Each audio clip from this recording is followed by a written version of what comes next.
Sudeep sir, ಮೊನ್ನೆ tourist family ಬಗ್ಗೆ ನೀವು ಬರೆದಿದ್ರಿ.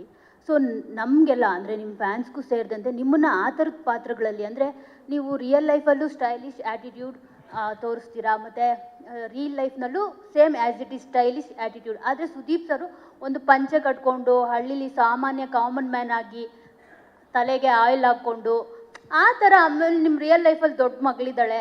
ಸೊ ಆ ಥರ ಒಬ್ಬ ದೊಡ್ಡ ಮಗಳು ರಿಯಲ್ ಲೈಫಲ್ಲಿ ಯಾವಾಗ ನೋಡ್ಬೋದು ನಾವು ಮತ್ತೊಂದು ಲೇಯರ್ ಸುದೀಪ್ ಅವರನ್ನ ಅಂತ ವೆಯ್ಟ್ ಮಾಡ್ತಿದ್ದೀವಿ. ಏನಾದರೂ ಆ ಥರದ ಪಾತ್ರಗಳಲ್ಲಿ ನಿಮ್ಮನ್ನ ನಾವು ನೋಡೋ ಚಾನ್ಸ್ ಏನಾದರೂ? ಎಲ್ಲಿಗೆ ಎಣ್ಣೆ ಹಾಕೊಂಡಂದಿದ್ದು? ತಲೆಗೆ ಆಯಿಲ್. ನಿಮ್ಮ ಕೂದಲು ತುಂಬಾ ಸ್ಟೈಲಿಶ್ ಆಗಿರುತ್ತೆ ಮೂವೀಸಲ್ಲಿ, ಓಕೆನಾ? ಹಾರಾಡ್ತಾ ಇರುತ್ತೆ. ಹೀರೋಯಿನ್ಸ್ಗಿಂತ ಜಾಸ್ತಿ ನಿಮ್ಮ ಹೇರ್ ಸ್ಟೈಲೇ ನೋಡ್ತಾ ಇರ್ತೀವಿ ನಾವು. ಸೊ ಅದನ್ನು ಬಿಟ್ಟು ಏನಾದರೂ ಬೇರೆ ಥರ ಏನಾದರೂ ಮಾಡ್ಬೋದಾ sir? See, very valid question. Let us go back in time little. ಹುಚ್ಚ ಮಾಡಿದೆ,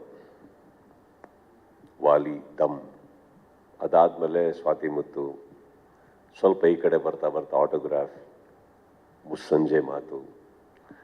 ಇದೇ ಥರ ಸಿನಿಮಾದಲ್ಲಿ ಮಾಡಬೇಕಾದ್ರೆ ಇಫ್ ಯು ರಿಯಲೈಸ್, ನಾನು ಆ ಥರ ಸಿನಿಮಾನೇ ಹುಡುಕ್ತಾ ಇದ್ದೆ, ಆ ಥರ ಸಿನಿಮಾನೇ ಮಾಡ್ತಾ ಇದ್ದೆ. ಯಾಕಂದರೆ ನನಗೆ ತುಂಬ ಮೀನಿಂಗ್ಫುಲ್ ಸಿನಿಮಾಸ್ ಬೇಕು, ಹೀಗೆ ಮಾಡೋಣ, ನಂಗೆ ನೆಸೆಸಿಟಿ ಇಲ್ಲ ಅಂತ.